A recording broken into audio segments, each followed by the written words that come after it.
Hello दोस्तों, LDC railway tech and mathematics में आप लोगों का स्वागत है। आज हम लोग टेस्ट सीरीज 18 का क्वेश्चन हम लोग देखेंगे, जो मैं इसी संडे को मैंने इसका टेस्ट लिया था। यह जो है टेस्ट 18 का यह क्वेश्चन है। जो देखिए, यह question junior engineer CNW level 6 में 25% LDC कोटा इंटरमीडिएट अप्रेंटिस पद चयन हेतु लिखित परीक्षा प्रश्न पत्र CNW शाखा मैकेनिकल विभाग मुंबई, यह मुंबई का क्वेश्चन है, जिसका एग्जाम जो है दिनांक 30/9/2023 को इसका एग्जाम हुआ था। और टेस्ट जो है मैं इसी संडे को मैंने लिया था इसका।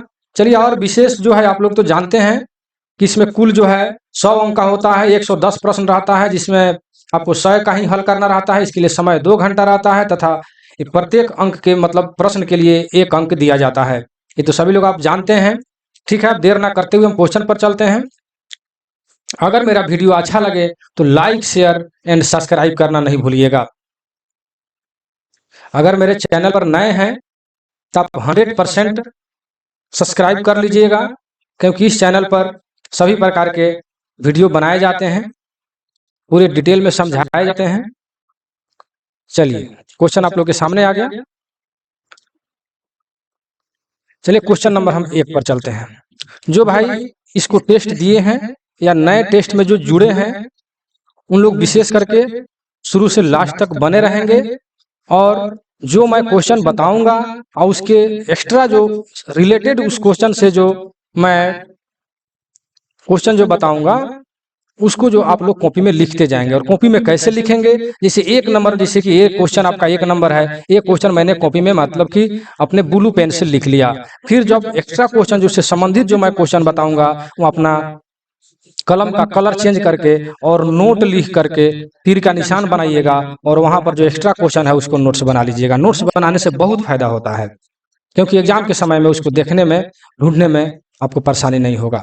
चलिए, कॉपी कलम भी रेडी होना चाहिए। चलिए, देर ना करते हम क्वेश्चन पर चलते हैं। क्वेश्चन नंबर 1 क्या कह रहा है कि LHB कोच पावर कार के अलावा, देखिए यहाँ पर क्वेश्चन में है कि पावर कार के अलावा के LTLW की गणना किस दिशा में से की जाती है। ठीक है, पावर LHB कोच में पावर कार के अलावा LTLW की गणना जो है मतलब किस दिशा से किया जाता है। ठीक है, तो यहाँ पर देख लीजिए ऑप्शन में, ट्रेन की आवाजाही दिशा से, यात्री आपातकालीन रिले वाल्व के फिटमेंट की दिशा से, पावर कार के फिटमेंट की दिशा से, ये भी दोनों। ठीक है, तो कहने का तात्पर्य है कि LHB कोच पावर कार के अलावा LTLW की गणना जो है कभी भी मतलब कि पैसेंजर आपातकालीन रिले वाल्व की फिटमेंट की दिशा से किया जाता है। ठीक है, अर्थात यात्री आपातकालीन रिले वाल्व की फिटमेंट की दिशा से किया जाता है, पावर कार के अलावा। अब ये सवाल उठता है कि जब मतलब LHB कोच में पावर कार के अलावा जब जो होता है पैसेंजर इमरजेंसी रिले बल्ब के फिटमेंट की दिशा से किया जाता है, तो फिर पावर कार के में किससे मतलब किधर से किया जाता है। ठीक है, यह क्वेश्चन आपको यहाँ पर बन जाता है। ठीक है, तो यहाँ जो है पावर कार में गार्ड जो कंपार्टमेंट जो होते हैं, गार्ड कंपार्टमेंट इंड जो होता है गार्ड वाला, या जनरेटर केबल साइड जो होता है, तो उसके सापेक्ष जो है गणना जो है मतलब काउंट करते हैं। ठीक है, किधर से करते हैं, गार्ड वाला। यहाँ पर क्वेश्चन में आपके है कि गार्ड पावर कार के अलावा, तो पावर कार के अलावा तो यात्री आपातकालीन से हम लोग करते हैं रिले वाल्व की तरफ से, लेकिन पावर कार में फिर हम किससे करते हैं, तो लिख लीजिए गार्ड कंपार्टमेंट इंड, मतलब एक होता है, दूसरा होता है जनरेटर केबल साइड।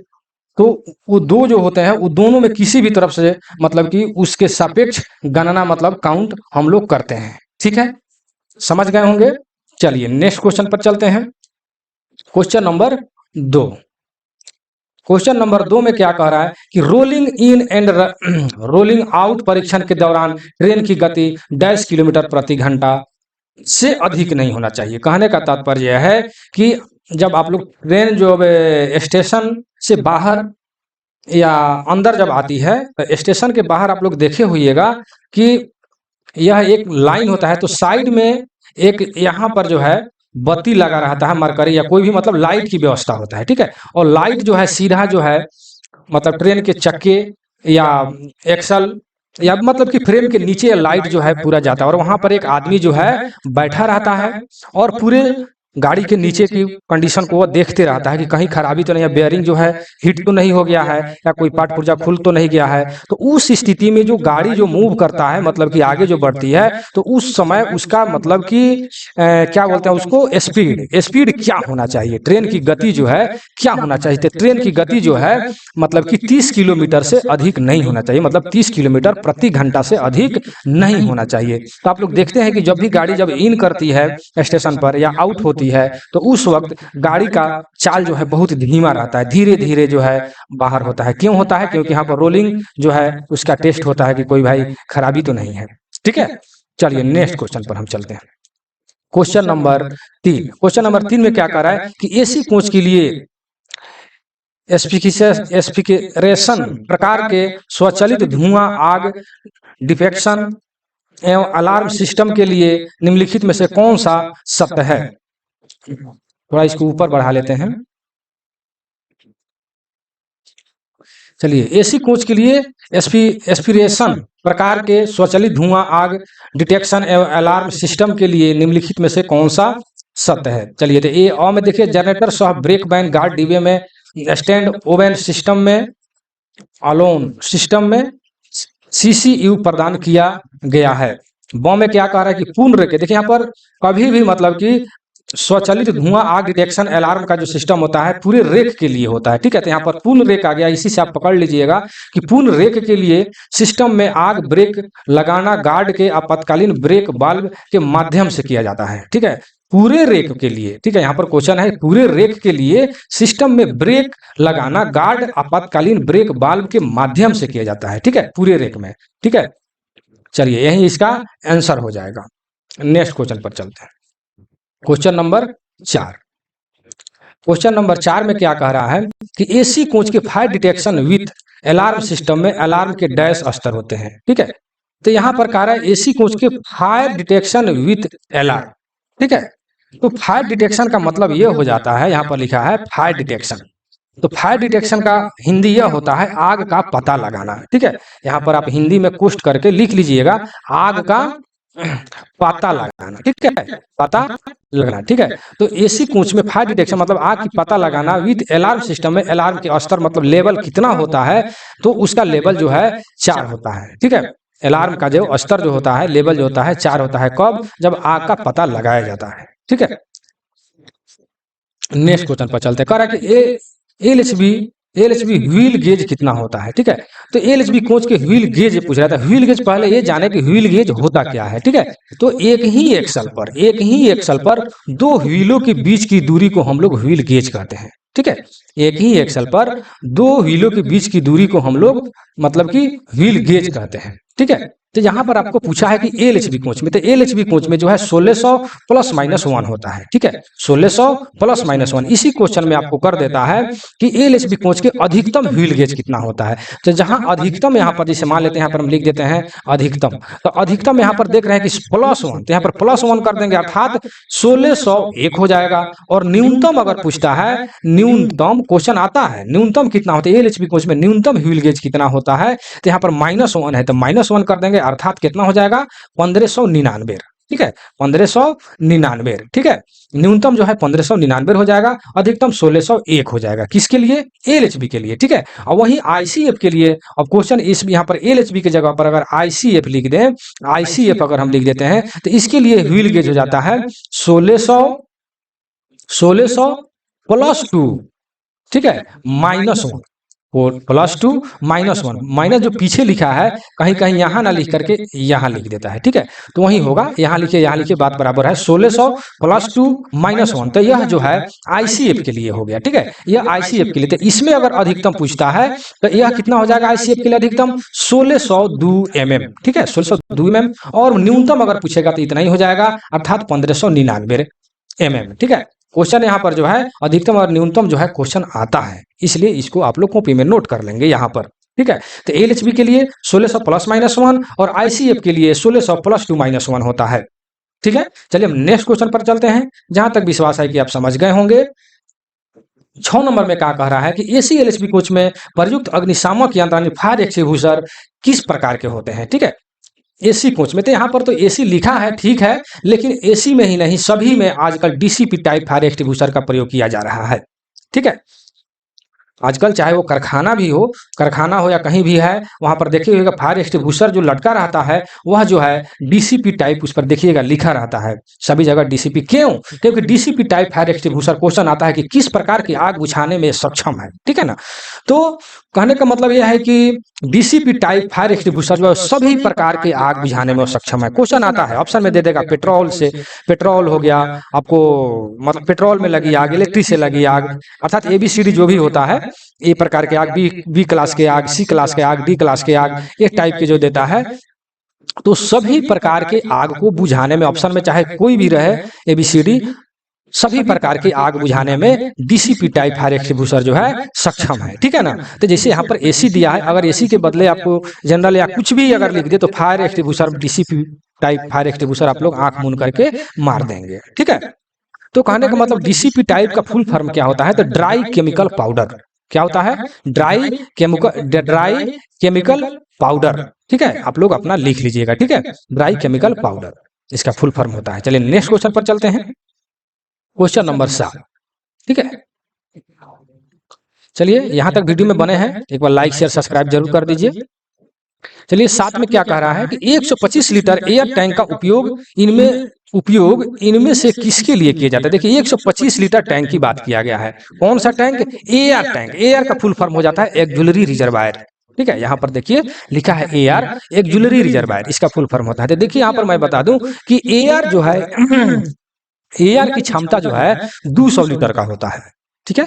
और मतलब एलएचबी का मैं बता रहा हूँ, ठीक है, फिर मैं आईसीएफ का बताऊंगा। तो एलएचबी में एयर टैंक की क्षमता 200 लीटर रहता है और वह 2 पार्ट में रहता है, ठीक है। एक टैंक होता है 125 लीटर का और दूसरा होता है आपको 75 लीटर का, ठीक है, 75 लीटर का, और एक होता है 125 लीटर का, ठीक है। तो 125 लीटर वाला जो टैंक है उसको जो है हम लोग ब्रेकिंग पर्पस के लिए प्रयोग करते हैं, जो आपके क्वेश्चन में दिया हुआ है, जो इसका सही आंसर बी होगा। और वहीं जो 75 लीटर का जो होता है उसको हम लोग टॉयलेट पर्पस के लिए उपयोग करते हैं, ठीक है।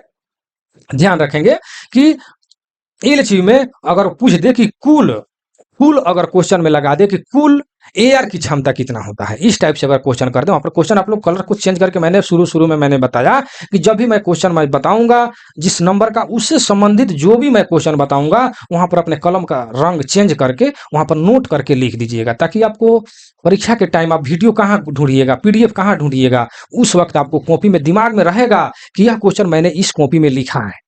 जब उस क्वेश्चन को उस कॉपी में जब निकालिएगा तो एक क्वेश्चन के लिए आप उस कॉपी को पलटिएगा, लेकिन उससे संबंधित जो कलर चेंज करके जब वहां क्वेश्चन जो लिखे रहिएगा, आपको सारे के सारे क्वेश्चन आपके आंख के सामने आ जाएगा और आपको कंसेप्ट जो है कंफ्यूज वहां पर मतलब दूर हो जाएगा, कंसेप्ट क्लियर हो जाता है। इसलिए मैंने बोला कि जो मैं जैसे मैंने क्वेश्चन बताया उससे रिलेटेड जो क्वेश्चन मैं बता रहा हूँ वो उसको मैं वहां उसको जो है वहां पर आप लोग लिख लेंगे, क्योंकि मैंने भी उस टाइप से मैंने जब तैयारी किया था, उस रास्ते से मैंने गुजरा हूं, तो उस टाइप से पढ़ने में बहुत मजा आता है।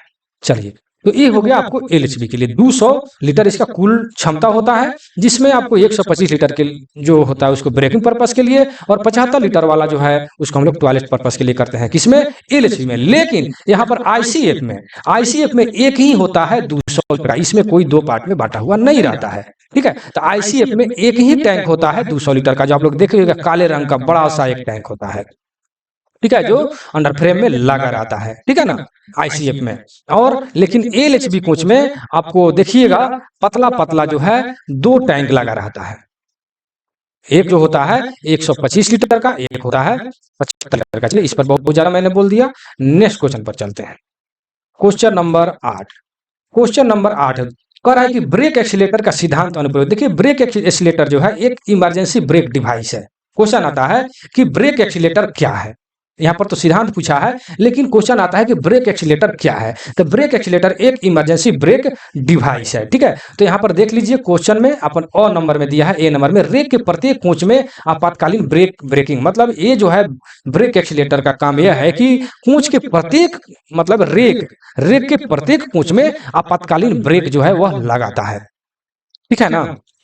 तो ब्रेक एक्सीलरेटर जो है एक इमरजेंसी ब्रेक डिवाइस है जो रेक के प्रत्येक कोच में आपातकालीन ब्रेक लगाता है।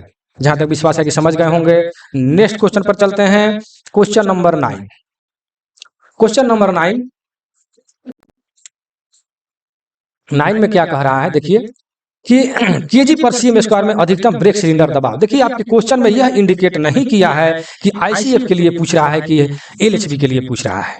यहाँ पर डायरेक्ट ये क्वेश्चन कर दिया है केजी पर सीएम स्क्वायर में अधिकतम ब्रेक सिलेंडर का दबाव कितना होता है। तो देखिए ए नंबर में जो आपको दिया है, ये जो दिया है एलएचबी का दिया है, एलएचबी का, और बी नंबर में जो दिया है यह आईसीएफ का दिया हुआ है। अब यहाँ पर क्वेश्चन आपका फंस जाता है कि मान लेते हैं कि यहाँ पर तो हमने बता दिया कि आईसीएफ के लिए है और एलएचबी के लिए है, लेकिन आप वहां पर कंफ्यूज में पड़ जाइएगा कि एग्जाम के हॉल में कि हम किसको मारे। यहाँ पर तो इंडिकेट नहीं किया है कि एलएचबी आईसीएफ के लिए मतलब कि हमको किसको मारे किसको नहीं मारे, यहाँ तो आप समझ गए। लेकिन वहां पर तो एक ही ऑप्शन को ना कोई टिक मार कीजिएगा। तो उस स्थिति में क्या होता है कि आप ऊपर और नीचे क्वेश्चन को देखा जाता है। जैसे 9 नंबर आप क्वेश्चन जैसे बना रहे हैं तो उस वक्त आप 1 से लेकर 8 तक के या थोड़ा 9 से नीचे 10, 12, 15 तक देख लेंगे कि ज्यादातर क्वेश्चन किससे आया है, आईसीएफ का है या एलएचबी का है।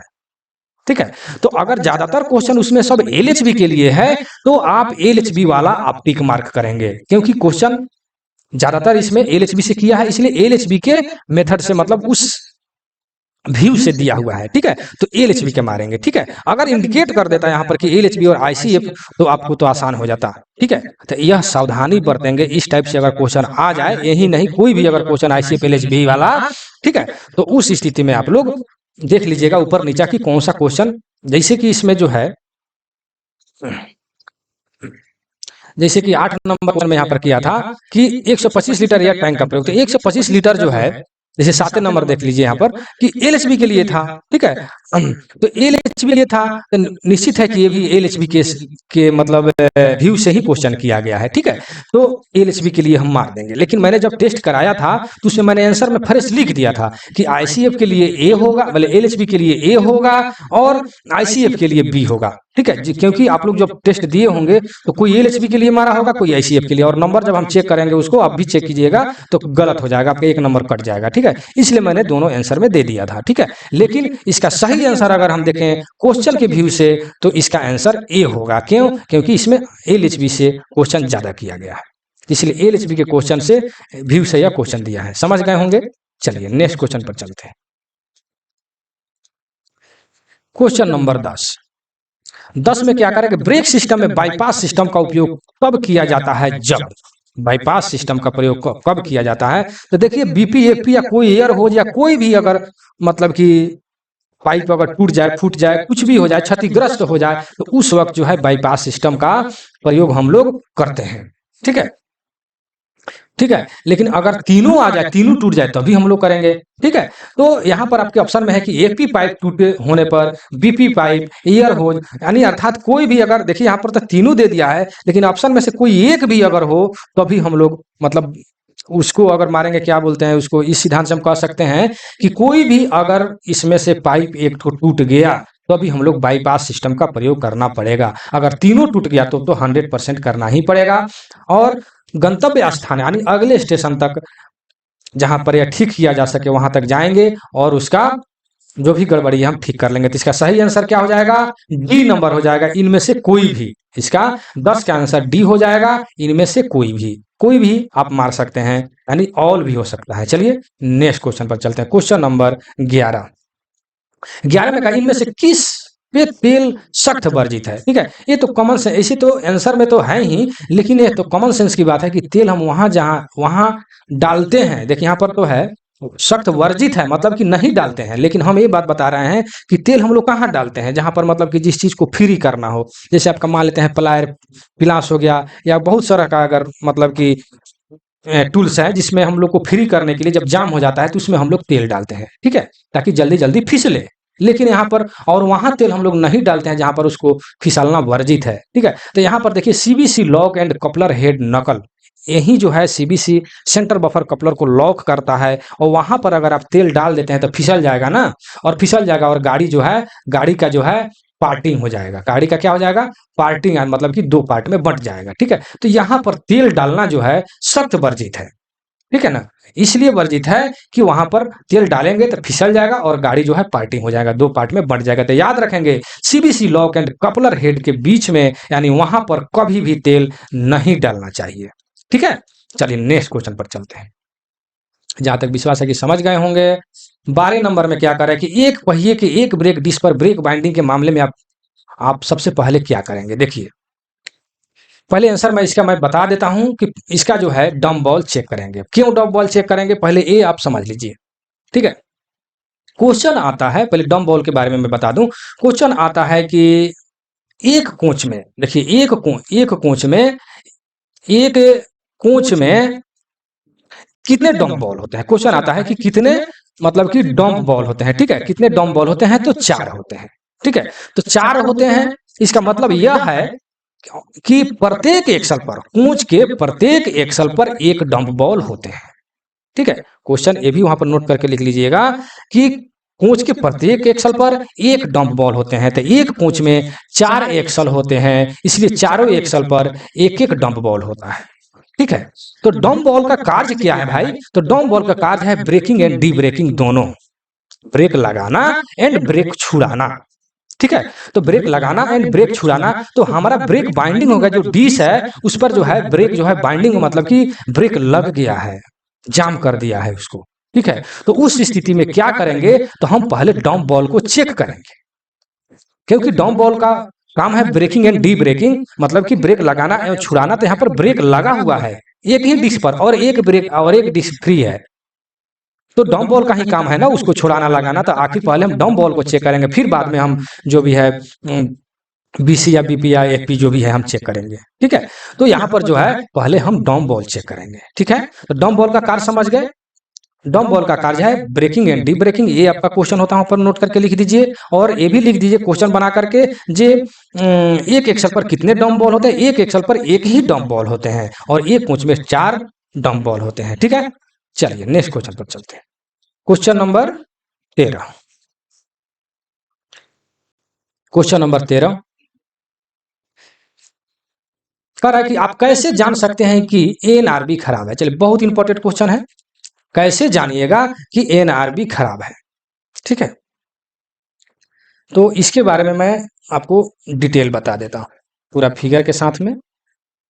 जैसे मान लेते हैं कि मानते हैं यह एफपी है। ठीक है, एफपी का मतलब होता है फीड पाइप।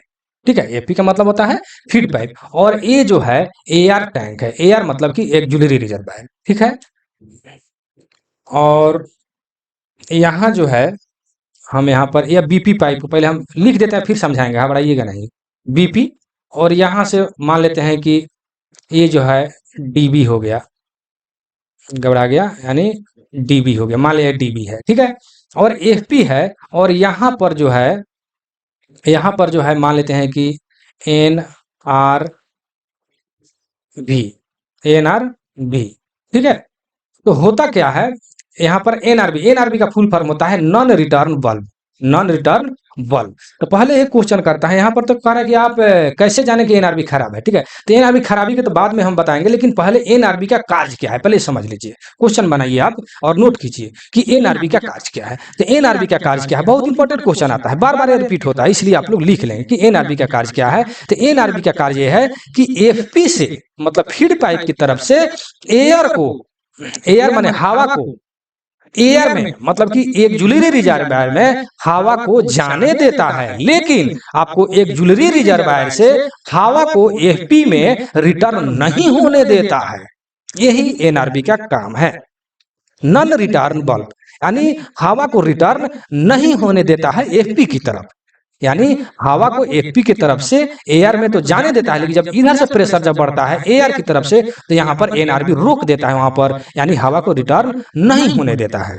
ठीक है, तो कहने का तात्पर्य है कि आप कैसे जानिएगा कि एनआरबी खराब है। तो एनआरबी कब खराबी का पता चलेगा, जब इसमें का एयर जो है एफपी की तरफ रिटर्न होने लगेगा, तो समझ जाइए कि हमारा एनआरबी खराब है। ठीक है, एनआरबी खराब है। ठीक है, अगर लिखा है कि अगर एनआरबी खराब होता है तो बीपी का प्रेशर, मतलब देखिए जब एनआरबी खराब होगा तो एफपी से तो हवा जाएगा ही नहीं, यहाँ पर जाएगा मतलब फिर रिटर्न हो जाएगा, और डीबी के द्वारा बीपी से जो प्रेशर एयर रिजर्वायर में जो आ रहा है, तो एनआरबी जब यहाँ पर खराब है तो बीपी का प्रेशर जब डीबी से होते हुए जब बीपी का प्रेशर जब एयर में जो आता है, तो बीपी का प्रेशर एयर से होते हुए एफपी में चला जाएगा। जब यहाँ पर एनआरबी रोकेगा ही नहीं तो बीपी का भी प्रेशर एयर से होते हुए एफपी में चला जाएगा, और एयर जो है, एयर के मतलब एक जूलरी रिजर्वायर, एयर में 2 बार शब्द का प्रयोग कर रहा हूँ, एयर मतलब एक जूलरी रिजर्वायर, एयर माने एयर, एआर तो एक जूलरी रिजर्वायर, एयर माने हवा, ठीक है। तो हवा को एयर से होते हुए, ठीक है, हवा को एयर से मतलब एक जूलरी रिजर्वायर से होते हुए एफपी में चला जाएगा, और आपका एयर रिक्त हो जाएगा, एयर क्या हो जाएगा, रिक्त हो जाएगा, ठीक है। मतलब कि तो उस स्थिति में हम समझ जाएंगे कि मतलब कि बीपी का प्रेशर जो है आपको एफपी पर जो आपको देखते हैं कि जो गेज जो लगा रहता है, इंडिकेटर जो लगा रहता है, वो इंडिकेटर में शो करने लगेगा कि बीपी का प्रेशर इधर आ गया, इससे समझ जाएंगे कि हमारा एनआरबी खराब है, ठीक है ना। तो इसका सही आंसर जो है, तब देखिए क्वेश्चन में आंसर पढ़िए, अगर सिर्फ बीपी होज कनेक्ट करने पर एफपी में प्रेशर आता हो, करा है, अगर सिर्फ बीपी होज पाइप, बीपी का होज पाइप हम मान लें कि 2 गाड़ी है, यहाँ पर मैंने गाड़ी बना दिया, ठीक है। यहाँ पर देखते हैं कि होज पाइप लटका रहता है बीपी और एफपी का, और बीपी का होज पाइप आप मतलब कि कनेक्ट कर दिए बीपी वाला, तो देखिएगा क्या क्या पर कह रहा है कि अगर बीपी का होज पाइप अगर यहाँ पर कनेक्ट करते हैं तो एफपी में प्रेशर आता है, समझे कि नहीं, एपी में भी प्रेशर आने लगा। जब बीपी का होज पाइप जो है कनेक्ट कीजिएगा तो बीपी में भी आपको मतलब कि एफपी में भी प्रेशर आने लगेगा, तो समझिए कि एनआरबी खराब है। दो में क्या करें, यदि एफपी प्रेशर काटने के बाद एयर रेसेवराइजर में कोई दबाव नहीं आता है, ठीक है, कोई दबाव यहाँ पर काट देने के बाद में भी कोई दबाव, कहने का मतलब है कि यहाँ पर तो एयर खाली हो गया, उस वक्त भी अगर दबाव नहीं आता है तो समझिए कि एनआरबी खराब है, इसीलिए ए एंड बी दोनों हो जाएगा। ये तो पूरी तरह अच्छा से आप समझ गए होंगे, उस वक्त से बोल रहा हूँ, ठीक है। आप लोग अगर नहीं समझ में आया होगा तो वीडियो को बैक करके समझिए, वीडियो बहुत लंबा हो जाएगा इतने डिटेल में अगर बताया जाए तो, ठीक है। चलिए यहाँ तक वीडियो में बने हैं तो लाइक शेयर कर दीजिए, और इस वीडियो का पीडीएफ या LDCJEWM के अच्छे से अच्छे तैयारी के लिए आपको पीडीएफ कैसे मिलेगा मैं वीडियो के अंत में मैं बताऊंगा, वीडियो के अंत तक बने रहें। चलिए नेक्स्ट क्वेश्चन 14 नंबर, 2 कोच निश्चित रूप से मतलब कि कपल है, युग्मित है होंगे, यदि कब पता चलेगा कि युग्मित होंगे, तो रोटरी पूरी तरह से नीचे हो, रोटरी लॉक पूरी तरह से नीचे हो, और उल्टा यू लिखा है, ठीक है ना, यू है यहाँ पर, इंग्लिश में यू होगा, उल्टा यू खाली, मतलब कि यहाँ इसको थोड़ा सा इंग्लिश वाला नीचे करते हैं, ठीक है, तब आपको पूरी तरह समझ में आएगा, ठीक है। कहाँ आ गया,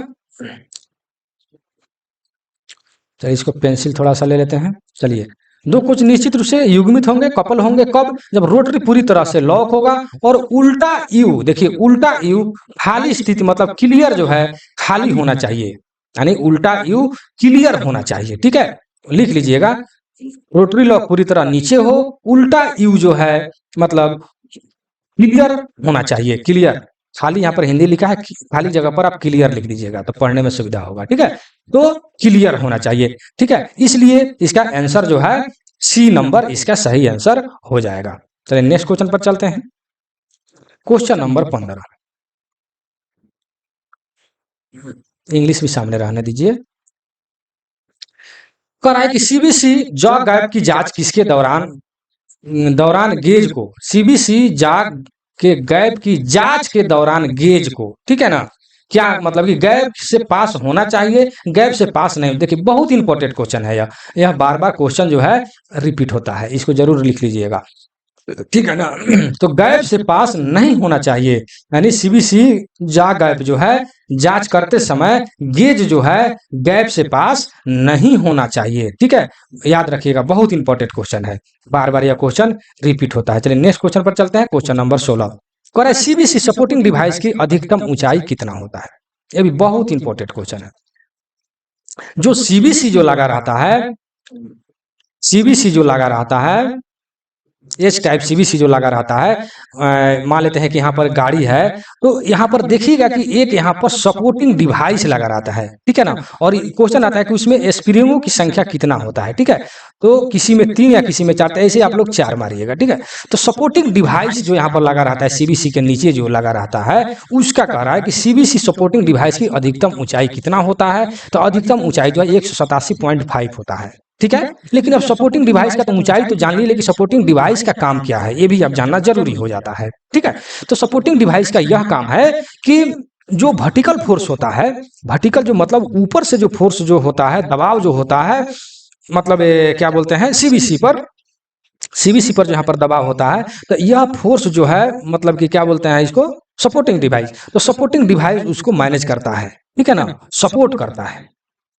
वर्टिकल जो है क्या बोलते हैं फोर्स को, यानी लंबवत दबाव को वह जो है सपोर्ट करता है, ठीक है। सपोर्टिंग डिवाइस का यही काम है। और इसका ऊंचाई जो है, सपोर्टिंग डिवाइस का ऊंचाई जो ऐसे रहता है, इसका ऊंचाई जो है आपको 187.5 mm होता है।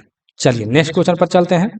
इसमें मैं एक क्वेश्चन आप लोग को वीडियो देखने के लिए मैं बता देता हूं कि आपको एक वीडियो मैंने जो बनाया है एलएचबी डायमेंशन आईसीएफ एलएचबी में अंतर, ठीक है ना। तो डायमेंशन वाला आप वीडियो देखिएगा, उसमें आपको बताएगा कि सपोर्टिंग डिवाइस में जो लगा बोल्ट का टार्क वैल्यू कितना होता है। मैं अभी बता देता लेकिन नहीं बताऊंगा, इसलिए कि आप उस वीडियो में जाकर देखिए, बहुत सारा डायमेंशन आपको देखने को मिलेगा। प्ले लिस्ट में जाइए और देखिए, उसमें एलएचबी डायमेंशन पार्ट 1, 2, 3 मैंने बनाया है, तो शायद पार्ट 1 में यह है, देख लीजिएगा। सबका टार्क वैल्यू दिया हुआ है, अगर 1 में नहीं मिले तो 2 में जरूर मिल जाएगा आपको, ठीक है। उतना हमको याद नहीं है कि 1 में है या 2 में। पार्ट 1, 2, 3 मैंने 3 पार्ट में बनाया है डायमेंशन वाला, बहुत अच्छे अच्छे डायमेंशन उसमें दिया हुआ है जो आपके काम की है। तो उसमें देख लेंगे आप लोग कि सीबीसी का सपोर्टिंग डिवाइस के बोल्ट का टार्क वैल्यू कितना होता है।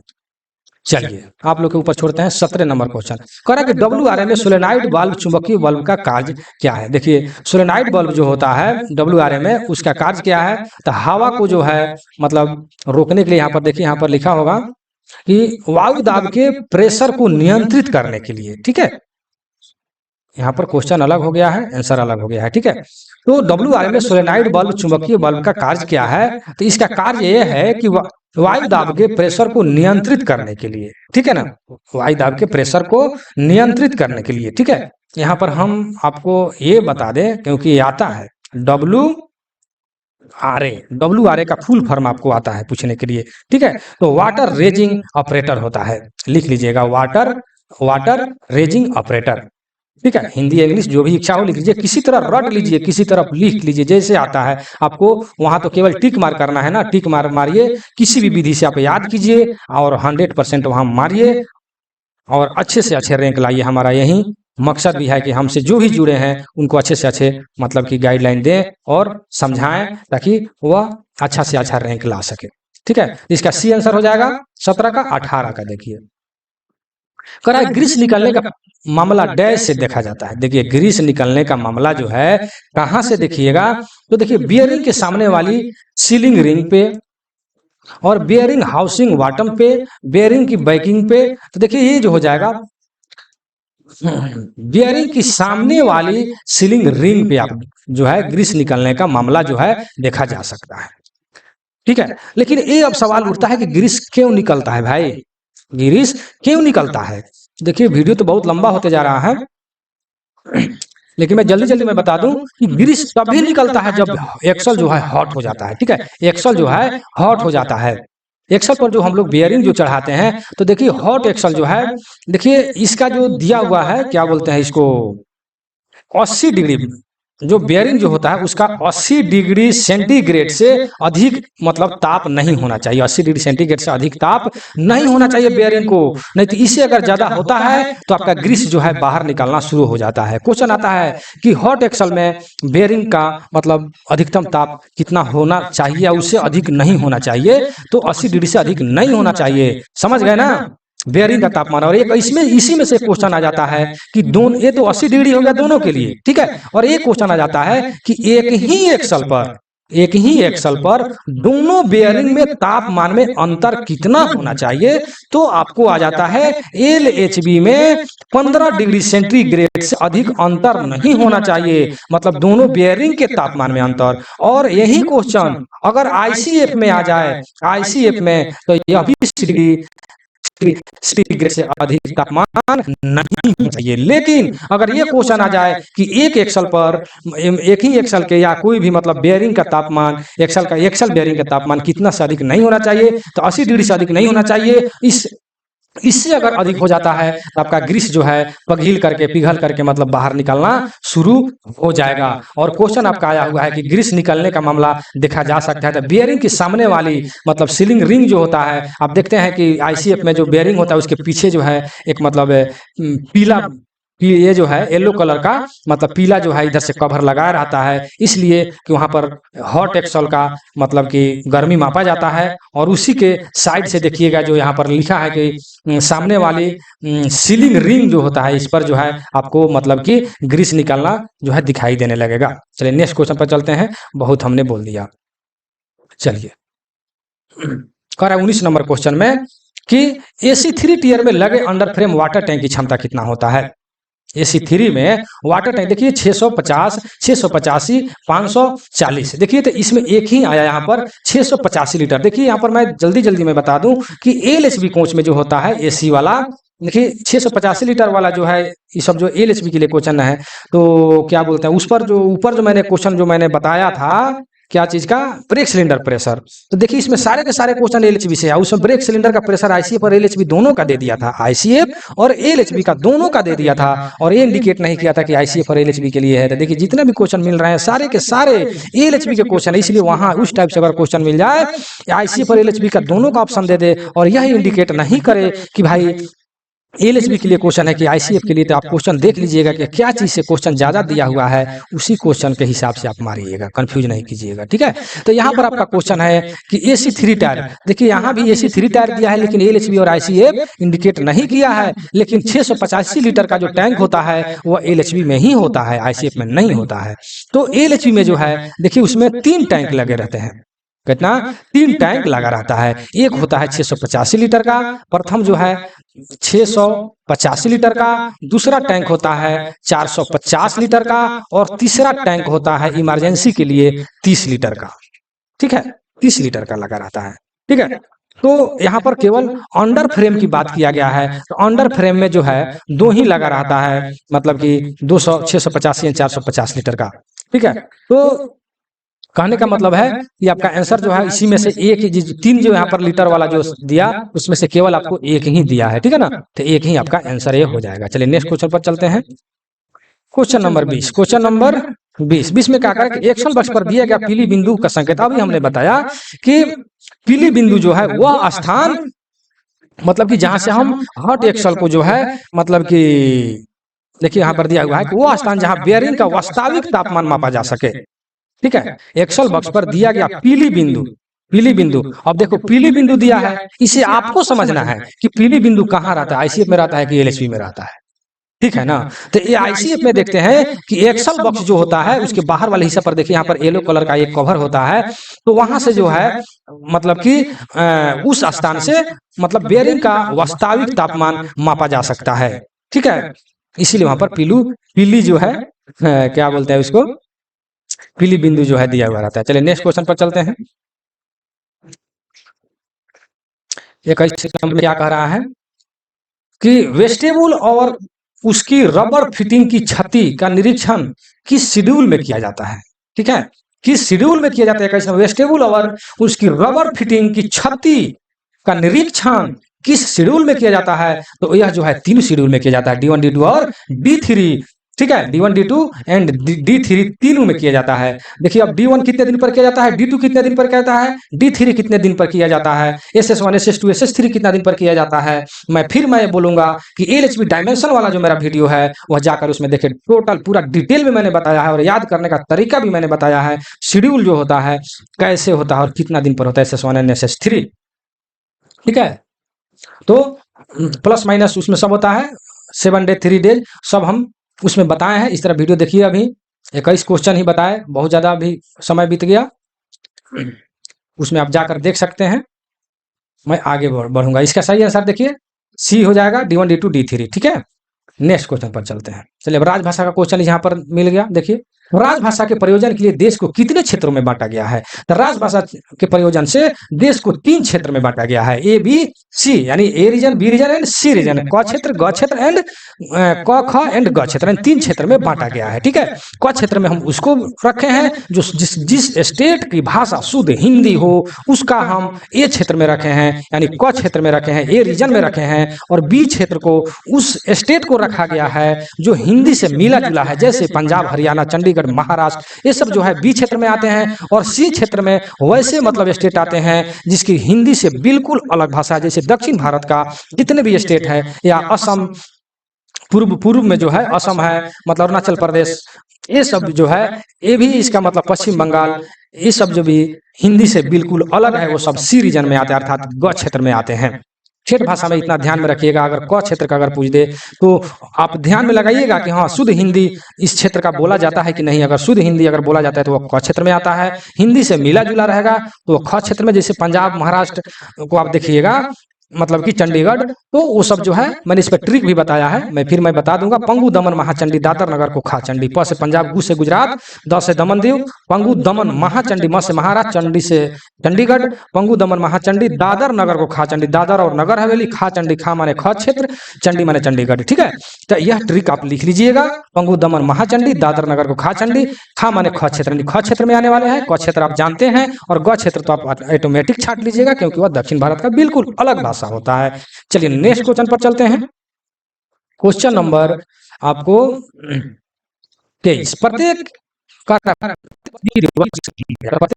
वर्ष जो है 14 तो आप जानते हैं, ये सब क्वेश्चन है, आप लोग को तो ऐसे भी याद होगा। फिर 24 नंबर में क्या करें कि संविधान के भाग 17 में संघ को राजभाषा के प्रयोजन के लिए कितने अनुच्छेद हैं? तो इसमें 9 अनुच्छेद हैं। 343 से 351 के बीच में जो है 9 अनुच्छेद हैं, ठीक है ना। संविधान के क्वेश्चन आता है कि 343 से 351 तक कितने अनुच्छेद हैं? तो कुल 9 अनुच्छेद हैं जो भाग 17 के संघ को राजभाषा प्रयोजन के लिए मतलब बनाया गया है। चलिए, नेक्स्ट क्वेश्चन पर चलते हैं। Question number 25। क्वेश्चन नंबर 25 में क्या कहा कि राजभाषा अधिनियम 1963 का संशोधन कब हुआ? तो राजभाषा अधिनियम 1963 का संशोधन जो है 1963 में हुआ, ठीक है। तो 67-87 मतलब 2003 11 इस टाइप से हुआ है, लेकिन यहाँ पर आपके ऑप्शन के अनुसार ज्यादा करके आता है 67 और 87 वाला ज्यादा पूछता है, ठीक है ना। याद रखिएगा, 2 को तो जरूर लिख लीजिएगा। इसका संशोधन जो है 67 और 87 में हुआ था, ठीक है। नेक्स्ट क्वेश्चन, अरुणाचल प्रदेश किस क्षेत्र में आता है? हमने अभी बताया अरुणाचल प्रदेश जो है सी रीजन में आता है, अर्थात ग क्षेत्र में आपको आता है अरुणाचल प्रदेश। असम, पश्चिम बंगाल, दक्षिण भारत का जितना भी है स्टेट है, सब जो है आपको मतलब कि सी क्षेत्र में आता है, ठीक है, क्योंकि वह हिंदी से बिल्कुल अलग है। और शुद्ध हिंदी है, यूपी बिहार आप जानबे करते हैं, जहाँ जहाँ हिंदी है तो वो जो है ये क्षेत्र में आ गया। हिंदी से मिला जुला जो है पंगु, दमन, महाचंडी या दादर नगर को खाचंडी, ये जो मैंने ट्रिक बनाया है उस पर आप बैठा लीजिए, वो अब ख क्षेत्र में आते हैं। नेक्स्ट क्वेश्चन, तो क्या आ गया? अरुणाचल प्रदेश किस क्षेत्र में आते हैं? तो ख क्षेत्र में आते हैं। इनमें से किस राज्य में उर्दू को राजभाषा के रूप में घोषित किया गया है? किस राज्य को? तो यहाँ पर बिहार दिया है, ठीक है। आपको कहीं कहीं आंध्र प्रदेश भी मिलेगा, ठीक है। तो बिहार एंड आंध्र प्रदेश जो है मतलब उर्दू को राजभाषा के रूप में घोषित किया गया। आप लोग लिख लीजिएगा, जो मैं एक्स्ट्रा क्वेश्चन बताता हूँ, मैं बार बार कहता हूँ, उसको जरूर लिख लीजिएगा। और यहाँ तक अगर वीडियो में बने हैं तो इसके लिए आपको वेरी वेरी मतलब थैंक यू या बहुत बहुत धन्यवाद। आप लोग इसको लाइक शेयर कर दें, और इस वीडियो का पीडीएफ या टेस्ट में कैसे जुड़िएगा, या आपको पीडीएफ कैसे मिलेगा, या वीडियो के अंत में मैं बताऊंगा, और बेहतर से बेहतर कैसे तैयारी होगा। तो किस राज्य में उर्दू की राजभाषा? तो बिहार इसका सही आंसर हो जाएगा। नेक्स्ट क्वेश्चन पर चलते हैं। Question number 28। संविधान की 8वीं अनुसूची में कितने भाषाओं को अब तक शामिल किया गया है? ठीक है, देखिए ये तो सबसे आसान क्वेश्चन, सभी लोग जानते हैं। आप लोग तैयारी नहीं करते थे, मतलब तभी आप मतलब क्या नहीं तैयारी, यानी एलडीसी का जब तैयारी नहीं करते थे, कंपटीशन की जो तैयारी करते थे, उस वक्त भी आप जानते थे कि 22 भाषा है। तो एकदम दिमाग में आप लोग को तो बिल्कुल फिट है। चलिए नेक्स्ट क्वेश्चन, केंद्रीय हिंदी समिति के अध्यक्ष कौन होते हैं? केंद्रीय हिंदी समिति, देखिए एक आता है संसदीय संसदीय हिंदी समिति, एक आता है केंद्रीय हिंदी समिति। तो केंद्रीय हिंदी समिति जब केंद्रीय पूछे तो पीएम हो जाएगा, ठीक है, पीएम हो जाएगा। और जब यहाँ पर संसदीय अगर पूछ दे, संसदीय राजभाषा समिति का अध्यक्ष कौन होता है, संसदीय हिंदी राजभाषा समिति के अध्यक्ष, तो उस समय आप लोग गृह मंत्री मार लीजिएगा, अर्थात होम मिनिस्टर आप लोग मार दीजिएगा, ठीक है। जब संसदीय राजभाषा समिति अगर आ जाए संसदीय, तो मारिएगा गृह मंत्री, ठीक है। और जब केंद्रीय हिंदी समिति के अध्यक्ष जब पूछ दे तो आप पीएम अर्थात प्रधानमंत्री मारिएगा, ध्यान में रखेंगे। नेक्स्ट क्वेश्चन, संसदीय राजभाषा समिति के कितने सदस्य होते हैं? देखिए यहाँ पर आ गया, तो संसदीय राजभाषा समिति के अध्यक्ष जो है गृह मंत्री होते हैं। और इसमें सदस्यों की संख्या कितना होता है? तो इसमें सदस्यों की संख्या जो है 30 होता है। कितना होता है? 30 होता है, ठीक है। 30 नंबर क्वेश्चन भी है, आंसर भी आपका 30 है ठीक है ना। तो 30 होता है। तो 30 कैसे होता है? तो इसमें लोकसभा से 20 सदस्य होते हैं और राज्यसभा से 10 सदस्य होते हैं। क्वेश्चन आता है कि संसदीय राजभाषा समिति में लोकसभा के अध्यक्ष कितने हैं, लोकसभा के सदस्य जो है कितने होते हैं? तो 20 होते हैं। और राजभाषा के सदस्य कितने होते हैं? तो 10 होते हैं। और कुल मिलाकर यहाँ पर पूछा है कि कुल कितने सदस्य होते हैं? तो 10 20 30 होते हैं। चलिए नेक्स्ट क्वेश्चन, जहां तक विश्वास है कि आप समझ गए होंगे, बहुत हमने बोल रहा हूं। चलिए नेक्स्ट क्वेश्चन, क्वेश्चन नंबर 31, संसदीय राजभाषा समिति की कितनी उप समितियां है? बहुत इंपॉर्टेंट क्वेश्चन है यह। क्वेश्चन पूछता है तो इसमें जो है संसदीय राजभाषा समिति के 3 उप समितियां हैं। कितना है? 3 उप समितियां हैं। लेकिन इसमें से आपको क्वेश्चन एक और निकल कर आ जाता है कि संसदीय राजभाषा समिति के तो 3 उप समितियां तो हैं, लेकिन आपका रेल जो है, रेल किस उप समिति में आता है? रेल किस उप समिति में उप समिति में आता है? किस उप समिति में आता है? तो दूसरी उप समिति में आता है। बहुत इंपॉर्टेंट क्वेश्चन पूछता है। यहाँ पर आपका क्वेश्चन क्या है कि संसदीय राजभाषा समिति की कितनी उप समितियां हैं? तो 3 है। और रेल जो है संसदीय राजभाषा समिति के किस मतलब समिति में आता है? तो दूसरी उप समिति में आता है। तो नेक्स्ट क्वेश्चन, क्वेश्चन नंबर 32, एक अस्थायी और अस्थायी रेल कर्मचारी को एक कैलेंडर वर्ष में कितने दिन एलएपी पाने का हकदार है? देखिए यहाँ पर कैलेंडर वर्ष की बात किया गया। एक वर्ष में एलएपी लीव एवरेज पे जो है कितना दिन मिलता है? तो आप लोग को मिलता है, इसमें जो है पढ़ने रटने की जरूरत नहीं, आप लोग को याद है कि 30 दिन जो है मिलता है। कितना मिलता है? 30 दिन मिलता है, ठीक है। और क्वेश्चन आता है एक महीना में कितना मिलता है? तो 2.5 दिन मिलता है। कितना मिलता है? 2.1/2 यानी 2.5 को एक महीना में मिलता है, ठीक है ना। एक माह में 2.5 दिन और 30 दिन क्या बोलते हैं, एक कैलेंडर वर्ष मतलब एक वर्ष में 30 दिन। चलिए नेक्स्ट क्वेश्चन पर चलते हैं, जहां तक विश्वास है कि आप समझ गए होंगे। क्वेश्चन नंबर 33 करा कि औसत वेतन अधिकतम कितने दिनों की छुट्टी जमा की जा सकती है? ठीक है, कितना दिन तक जमा की जा सकती है? तो वो 300 दिन तक आप जमा कर सकते हैं, ठीक है, 300 दिन तक। और क्वेश्चन ये भी आता है कि औसत वेतन अधिकतम नहीं, मतलब औसत वेतन का मतलब रिटायरमेंट के समय, सेवानिवृत्त के समय पूछता है कि कितना छुट्टी का नकदीकरण किया जाता है या पेमेंट आपको मिलता है? तो 300 दिन का आपको पेमेंट दिया जाता है, नकदीकरण किया जाता है, ठीक है। चलिए नेक्स्ट क्वेश्चन पर चलते हैं, और ज्यादा डिटेल में बताए, बहुत वीडियो लंबा हो जा रहा है। चलिए 34 नंबर में क्या करें कि जब किसी अन्य नियम के तहत कोई छुट्टी स्वीकार नहीं हो तो दी गई छुट्टी को डैश कहा जाता है। बहुत इंपॉर्टेंट क्वेश्चन है मेरे भाई, यह क्वेश्चन जो है बार बार पूछा जाता है, इंपॉर्टेंट क्वेश्चन है। इस पर मैं बीएम लिख देता हूं, बीएम का मतलब हो जाता है बोर्ड मॉडल, ठीक है। तो जब कोई आपके मतलब खाते में या कोई नियम के तहत कोई छुट्टी स्वीकार आपका जब नहीं हो रहा है तो उस स्थिति में कौन सा छुट्टी लगाइएगा? तो उस समय ईओएल एक्स्ट्रा ऑर्डिनरी लीव, आप ऊपर छुट्टी का उस नाम है ईओएल छुट्टी लगाएंगे, अर्थात एक्स्ट्रा ऑर्डिनरी लीव उसका फुल फॉर्म हो जाता है। वही छुट्टी हम लगाएंगे जब किसी अन्य नियम के तहत कोई छुट्टी स्वीकार नहीं हो रहा है, मान्य नहीं हो रहा है, तो उस स्थिति में एक्स्ट्रा ऑर्डिनरी लीव हम लगाएंगे।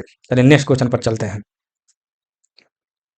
क्वेश्चन नंबर 36, पीटीओ के कितने सेट रेलवे कर्मचारी को जारी किया जाता है? पीटीओ जो है रेल कर्मचारी को कितना जो है मतलब जारी किया जाता है, ठीक है। तो आपको जो है क्या बोलते हैं, तो ये तो 4 सेट में किया जाता है, आप तो जान ही रहे हैं। लेकिन ये आपको हमको ये बात बताना है कि चाहे वह कर्मचारी हो या कोई मतलब यहाँ पर देखिए पढ़कर ही सुना दे। नियुक्ति की तारीख से हर साल राजपत्रित और अराजपत्रित दोनों को 4 सेट मिलता है, चाहे वो मतलब कोई अफसर हो, राजपत्रित कर्मचारी हो, और राजपत्रित कर्मचारी, चाहे वो कर्मचारी साधारण कर्मचारी हो, चाहे ग्रुप डी का हो, मतलब या क्लास 7 का कोई अफसर हो, सभी को नियुक्ति की तारीख से हर साल, ठीक है, 4 सेट ही पीटीओ मिलता है। पीटीओ सबको बराबर मिलता है, लेकिन पास थोड़ा अलग अलग, ग्रुप डी को अलग मिलता है, सी को अलग, डी ए को अलग, ये सब लोग। पास वाला जो मैंने पीडीएफ दिया है, जो भाई टेस्ट दिए हैं, जिनको मैं पीडीएफ दिया हूँ, वो पीडीएफ पास वाला पीडीएफ जाकर के पढ़ लेंगे, ठीक है। या पास पीटीओ वाला जो मैंने वीडियो बनाया, जो भाई केवल वीडियो देखते हैं, वो जाकर देख लेंगे, क्लियर जो है हो जाएगा। मेरे प्ले लिस्ट में, चैनल पर प्ले लिस्ट में जाएंगे और देख लेंगे। जो प्ले लिस्ट जो मैंने बनाया है एलडीसी जेई वाला, उस प्ले लिस्ट में मैथ वाला भी एक प्ले लिस्ट है, मैथ का जो पढ़ना है, मैथ वाला प्ले लिस्ट को ओपन करेंगे। चलिए नेक्स्ट क्वेश्चन कह रहा है कि मेजर पेनाल्टी जारी करने के लिए किस फर्म का प्रयोग किया जाता है? तो मेजर पेनाल्टी का मतलब कि जारी करने के लिए SF5 का प्रयोग किया जाता है, ठीक है, SF5। अब D&AR वाला रूल वाला जो मैंने वीडियो बहुत अच्छा ढंग से मैंने बनाया है, उसको आप जाकर हम जरूर कहेंगे कि देख लेंगे, टोटल बहुत डिटेल में मैंने बताया है, ठीक है ना, मेजर पेनाल्टी वाला। और आप जो है अदर जोन में जरूर शेयर कर दीजिएगा। आप जहां हैं वहां तो शेयर नहीं कीजिएगा, लेकिन अदर जोन में जरूर कर दीजिएगा, जो जहां पर आपके दोस्त काम कर रहे हैं। यही आप लोगों से हम उम्मीद करते हैं, क्योंकि जो भाई वीडियो केवल देखते हैं। चलिए अब क्या करें, इनमें से कौन सा माइनर पेनाल्टी नहीं है, ठीक है ना। तो एक मेरे जो टेस्ट दिए थे, एक भाई ने कहा था कि नहीं सर भाई वार्निंग नहीं होगा। वार्निंग का मतलब हो जाता है चेतावनी, वार्निंग का मतलब हो जाता है चेतावनी, ठीक है, इंग्लिश में लिखा हुआ है वार्निंग। तो ये जो है माइनर पेनाल्टी नहीं है, यह एक चेतावनी है। मतलब कि आपको हिदायत दिया जाता है कि ऐसा गलती आप नहीं कीजिएगा, आपको चेतावनी दिया जाता है, वार्निंग दिया जाता है कि ऐसा आप गलती नहीं कीजिएगा, इसलिए यह कोई पेनाल्टी नहीं है, ठीक है ना, ध्यान में रखेंगे। इसका सही आंसर यही होगा। लेकिन सेंस्योर जो है, सेंस्योर ये जो है आपका मतलब सेंस्योर मतलब कि निंदा करना, यह माइनर पेनाल्टी है। सेंस्योर यहाँ पर जो दिया है, इसका जो है मतलब कि हिंदी हो जाता है मतलब निंदा करना, निंदा करना, ठीक है। तो यह माइनर पेनाल्टी है, लेकिन वार्निंग चेतावनी जो दिया जाता है माइनर पेनाल्टी नहीं है इसमें। और A एंड B में आप लोग कंफ्यूज कर रहे थे, मेरे पास कमेंट आया था जब टेस्ट लिए थे, जस्ट आया था कि नहीं सर ये गलत लगाया गया है, तो गलत नहीं है, ठीक है ना, यह वार्निंग ही होगा, ठीक है, क्या वार्निंग होगा। आंसर सही आंसर। सेंस्योर का मतलब ये हो जाता है कि निंदा करना, यह माइनर पेनाल्टी है, ठीक है ना। चलिए नेक्स्ट क्वेश्चन पर चलते हैं, जहां तक विश्वास है कि समझ गए होंगे। 38 नंबर, निम्नलिखित में से कौन सा HOER के अंतर्गत वर्गीकरण नहीं है? HOER, ठीक है, पहले आप HOER का मतलब फुल फॉर्म आप पहले जान लीजिए। तो HOER का फुल फॉर्म होता है hour of work and period of rest, hour of work and period of rest, ठीक है। देखिए यहाँ पर फिर से मैं आप तो इसको जो है गूगल पर hour of work, hour of work and period, देखिए ऑफ जो है दो जगह, hour of work and period of rest, ठीक है ना। इसका हिंदी ये हो जाता है काम के घंटे और आराम की अवधि, काम के घंटे और आराम की अवधि, hour of work and period of rest, ठीक है। तो इसको आप गूगल पर सर्च करके भी देख सकते हैं, ठीक है। इसमें विशेष आपको बताने की जरूरत नहीं है, आप लोग तो खुद ही मतलब कि समझदार हैं, ठीक है ना। चलिए तो क्वेश्चन आपका क्या था कि निम्नलिखित में से कौन सा HOER के अंतर्गत वर्गीकृत नहीं है? तो देखिए पहले मैं ये बता दूं कि HOER को 4 मतलब पार्ट में बांटा गया है, 4 भाग में इसको बांटा गया है, जिसमें प्रथम नंबर आ जाता है कंटिन्यूअस, दूसरे आ जाता है इसेंशियली, और 3 नंबर में आ जाता है इंटेंसिव, और चौथा नंबर नहीं दिया है, उसके बदले एक्सट्रेनियस जो दिया हुआ है, एक्सटेन्युअस, ये जो है आपका मतलब नहीं आता, वर्गीकरण नहीं है, ठीक है। तो चौथा है क्या? तो चौथा जो है इंक्लूडेड है, यहाँ पर लिख लीजिए इंक्लूडेड, क्या इस इंक्लूडेड या इस एक्सक्लूडेड, ठीक है। तो इसका चौथा जो है एक्सक्लूडेड है, ठीक है ना। तो ये जो है आपका HUR के अंतर्गत नहीं आता है, ठीक है। लेकिन ये 3 गो है, क्योंकि HUR को 4 वर्गों में बांटा गया है, जिसमें एक प्रथम में आ जाता है कंटिन्यूअस, इसेंशियली और इंटेंसिव, और चौथा हो जाता है इंक्लूडेड, ठीक है। तो आप इसको क्वेश्चन आता है कि HUR को कितने भागों में बांटा गया है, तो 4 भागों में बांटा गया है, आपको बता ही दिए। चलिए next question, question number 39, question number 39 में कहा, इनमें से क्या रेलवे कर्मचारी के काम के निर्धारित घंटों में शामिल नहीं होंगे? इनमें से क्या रेलवे कर्मचारी के काम एवं निरीक्षण के घंटे शामिल नहीं होंगे? ऑप्शन को देखिए, ऑप्शन क्या है कि ड्यूटी के स्टैंडर्ड घंटे, प्रारंभिक या पूर्व कार्य करने के, पेंसिल थोड़ा ले लें, पूरा कार्य करने के लिए आवश्यक समय, काम पर आने जाने में लगने वाला समय, इनमें से कोई नहीं। क्वेश्चन आपका है, फिर से क्वेश्चन को थोड़ा एक बार देख लें, इनसे क्या रेलवे कर्मचारी को काम के निर्धारित घंटों में शामिल है? जो मतलब काम के जो 8 घंटा आपका होता है, काम के घंटा आपका ड्यूटी जो 8 घंटे की होती है, क्या हम उसमें शामिल करेंगे? यही क्वेश्चन करें यहाँ पर कि क्या हम उसमें शामिल करेंगे? तो ये जो है आपको आने जाने का, काम पर जो आप आ रहे हैं और जा रहे हैं उसको शामिल नहीं करेंगे, ठीक है। ड्यूटी के स्टैंडर्ड घंटे, प्रारंभिक पूरक माने प्रारंभ कर रहे हैं ड्यूटी और मतलब फिर अंत कर रहे हैं वहां का समय, ये सब तो काउंट होता है, लेकिन आपको रूम से आप निकले ड्यूटी के लिए आने जाने वाला जो समय होता है वो काम के घंटा में मतलब नहीं जोड़ाता है, मतलब कि यह इंक्लूडेड नहीं है। चलिए यही इसका आंसर हो जाएगा। नेक्स्ट क्वेश्चन 40 नंबर में क्या कह रहा है कि एमएससीपी के तहत कितने वित्तीय मतलब उन्नयन की अनुमति है? देखिए, एक मेरे दोस्त जो है जो टेस्ट दिए थे वो भी मतलब कमेंट किए थे कि इसका आंसर जो है अपने जो है सही नहीं लगाया है, ठीक है। तो जो भी आपको लगे कि ये आंसर जो है सही नहीं है, तो आप उसको जस्ट आप गूगल पर सर्च कर रहे हैं, ठीक है, आप कंफर्म हो जाएंगे, ठीक है। तो इसका सही आंसर क्या कह रहा है? एमएससीपी के तहत कितने वित्तीय उन्नयन, कौन क्वेश्चन हम पढ़ रहे हैं, उन्नति की अनुमति है। एमएससीपी के तहत कितने वित्तीय उन्नयन की अनुमति है? तो ये जो है आपका 3 हो जाएगा, ठीक है। कितना हो जाएगा? 3 हो जाएगा। नेक्स्ट क्वेश्चन, क्वेश्चन नंबर 41 कह रहा है, गर्भवती महिला को कितने दिनों के मातृत्व अवकाश स्वीकार्य है?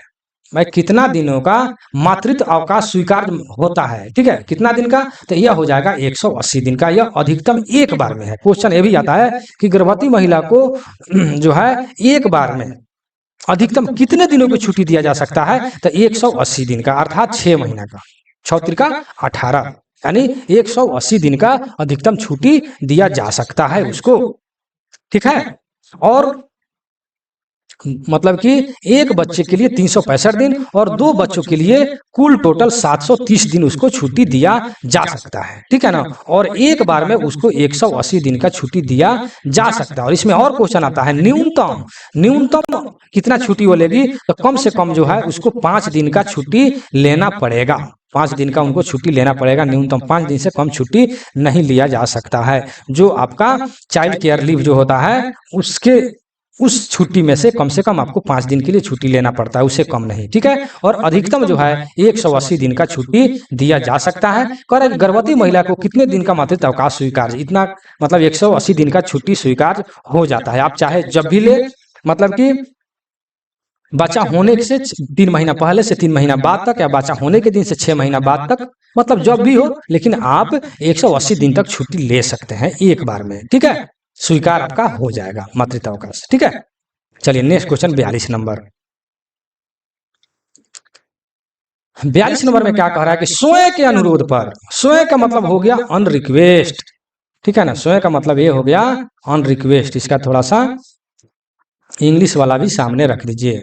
देखिए लिखा है ऑन रिक्वेस्ट ट्रांसफर, स्वयं के अनुरोध पर स्थानांतरण के मामले में कितने दिनों तक की ज्वाइनिंग के लिए समय दिया जाता है, ठीक है। स्वयं का अनुरोध पर, तो स्वयं जब ऑन रिक्वेस्ट आइएगा, ऑन रिक्वेस्ट, तो उसमें कोई आपको समय नहीं मिलेगा। आप सब जान ही रहे हैं कि ऑन रिक्वेस्ट पर आपको बॉटम में कर दिया जाता है। जो आपका प्रमोशन ग्रेड 1 2 3 जो भी रहिएगा, वो अगर एमसीए में कुछ भी है तो आपको ऑन रिक्वेस्ट अगर आते हैं तो बॉटम में आपको जहां से सर्विस शुरू हुआ था वहां पर आपको ला करके कर दिया जाता है। यानी सारे जो मतलब कि प्रमोशन या जो भी है सब आपका खत्म हो जाता है, लेकिन आपका बेसिक वहीं रहता है, लेकिन आपका पद जो है डाउन हो जाता है। तो उस वक्त जब स्वयं अपने से अनुरोध कीजिएगा तो आपको ज्वाइनिंग के लिए एक जगह से दूसरे जगह आप जा रहे हैं तो वहां पर कोई आपको समय नहीं दिया जाएगा। लेकिन ट्रांसफर जो होता है म्यूचुअल होता है या प्रशासनिक कार्य के लिए अगर कहीं जा रहे हैं तो उस स्थिति में आपको किलोमीटर के आधार पर आपको समय दिया जाता है। ठीक है, ये जो है आपको मैं छुट्टी वाला जो मैंने वीडियो बनाया है उसमें आप जाकर के देख लेंगे। किलोमीटर का आधार पर है, 1000 किलोमीटर पर 10 दिन, इस टाइप से मैंने बताया है उसमें। ठीक है, 1000 से अधिक वाला पर 12 दिन का छुट्टी दिया जाता है। इस टाइप से मैंने डिटेल बताया है, मैं पूरा नहीं बताऊंगा इसलिए कि आप वीडियो जाकर देखिए। ठीक है, आपको वीडियो देखने के लिए मैं इशारा में केवल मैं कर दिया हूं, आप जाकर देखिए। इससे क्वेश्चन आता है कि इतना किलोमीटर की दूरी तय करने पर ट्रांसफर पर प्रशासनिक कार्य के लिए कितना दिन का छुट्टी आपको समय दिया जाता है, तो 10 दिन, 12 दिन, इस तरह करके उसमें दिया हुआ है। ठीक है, चलिए नेक्स्ट क्वेश्चन पर चलते हैं। यहां तक वीडियो में बने हैं, इसके लिए आपको वेरी वेरी थैंक यू। चलिए 43 नंबर, 43 क्या कह रहा है, थोड़ा नीचे कर लेते हैं। HRMS, HRMS का मतलब क्या होता है? HRMS का मतलब क्या होता है? पेंसिल ले लीजिए, बहुत ही इंपॉर्टेंट क्वेश्चन है। तो HRMS का यह जो है फुल फॉर्म पूछ रहा है, ठीक है ना। तो HRMS का फुल फॉर्म देख लीजिए पहले सब ऑप्शन को। ह्यूमन रिसोर्स, देखिए इंग्लिश में ह्यूमन की ह्यूमन लिखा है, human resource management system, human resource member system, human resource modified. देखिए यहाँ पर ह्यूमन होगा, ठीक है, ए नंबर इसका सही हो जाएगा। ह्यूमन रिसोर्स मैनेजमेंट सिस्टम, इसका ए नंबर जो है सही आंसर होगा। ह्यूमन रिसोर्स मैनेजमेंट सिस्टम, ठीक है, इसका फुल फॉर्म हो जाएगा।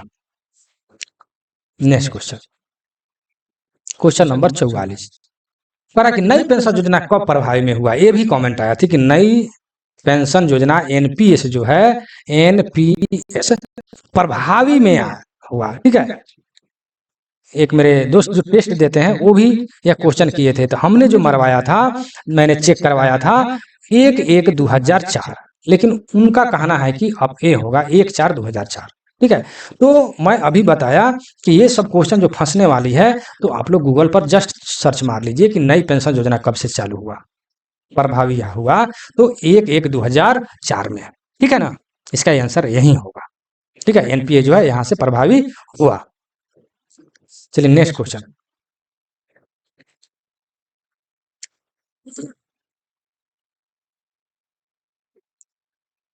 क्वेश्चन नंबर 45 में क्या है? रेलवे सेवा में नए प्रवेशकर्ता नई पेंशन योजना के अंतर्गत आते हैं। देखिए कह रहा है कि रेलवे सेवा में जब आपका सर्विस लगता है तो नई पेंशन योजना के अंतर्गत आएंगे। ये नंबर में दिया हुआ है खुद पर खुद, मतलब ऑटोमेटिक आपका खुद पर खुद, विकल्प से माने ऑप्शनल से, प्रशासनिक विकल्प से, इनमें से कोई नहीं। तो कहने का तात्पर्य है कि जब आपका जब ज्वाइनिंग होता है तो ऑटोमेटिक खुद पर खुद जो है आप नई पेंशन योजना के अंतर्गत आ जाते हैं। आपके लिए कोई विकल्प या कुछ ऐसा नहीं होता है कि अब विकल्प दिया जाएगा कि आते हैं नहीं आता है, ऐसा कुछ नहीं है। आपको खुद पर खुद आपको मतलब एनपीएस के अंतर्गत आ जाइएगा। चलिए हम नेक्स्ट क्वेश्चन पर चलते हैं। क्वेश्चन नंबर 46, अस्थायी पेंशन खाता में कितने अंक होते हैं?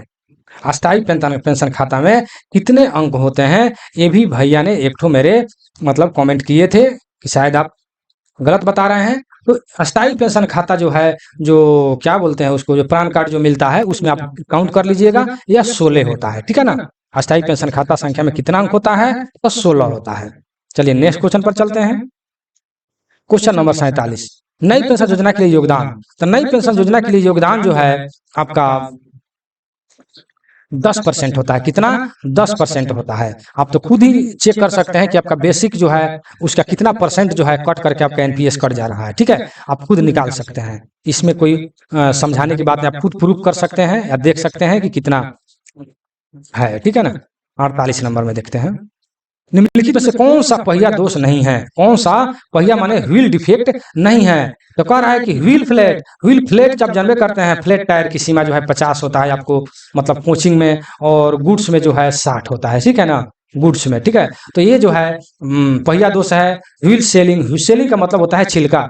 ठीक है। व्हील जो है उसमें जो है खरोंच जो आ जाता है, खरोंच सेलिंग, उसको वो भी व्हील डिफेक्ट है। और देखिए इनमें से कोई नहीं, लेकिन पिटिंग जो है ये कोई व्हील दोष नहीं है। ठीक है, यह आंसर सी नंबर हो जाएगा। 49 नंबर में, पिट लाइन पर एलएचबी कोच में रेक के लिए कितने घंटे न्यूनतम रख रखाव की आवश्यकता है? ठीक है, तो इसका जो है 6 घंटा है। कितना है? 6 घंटा है, याद रखेंगे। पिट लाइन के लिए एलएचबी कोच के रेक के लिए कितने घंटे न्यूनतम रख रखाव का आवश्यक है? तो 6 घंटा। ध्यान में रखेंगे, इंपॉर्टेंट क्वेश्चन है मेरे भाई। Next question, question number 50। Question number 50 में क्या कर रहा है कि रेक के दौरान क्या कर रहे हैं, रेक रख रखाव के दौरान निम्नलिखित में से कौन सी सुरक्षा सावधानी बरतने की आवश्यकता है? देखिए इस टाइप से अगर क्वेश्चन आ जाता है कि कौन सा सावधानी सुरक्षा, तो सावधानी की जहां तक बात है कि बहुत सारा सावधानी बरता जाता है। तो अगर ये क्वेश्चन याद भी नहीं हो और ऑल क्वेश्चन दिया है ऑप्शन, तो ऑल मार दीजिएगा।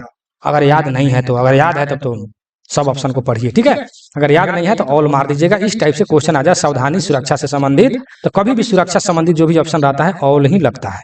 ठीक है ना, तो ऑल हो जाएगा और ऑल पढ़ लीजिए। अंतिम वाहन पर लकड़ी के बेवजेज का प्रावधान, मेन एट वर्क फूड लगाना, स्कॉच ब्लॉकों को लाइन को सुरक्षित करना, मतलब कि सभी के सभी यह हो जाएगा। चलिए, मैं आप जान ही रहे हैं कि मैं 50 क्वेश्चन का ही मैं वीडियो बनाता हूं। ठीक है, 50 क्वेश्चन का मैं वीडियो बनाता हूं।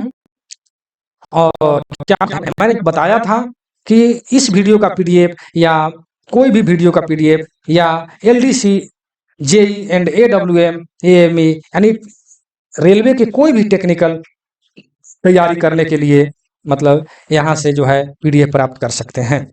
और पीडीएफ प्राप्त करने के लिए मेरा व्हाट्सएप नंबर है 96 93 57 14 26। इस पर आप लोग मैसेज करके आप लोग पीडीएफ प्राप्त कर सकते हैं।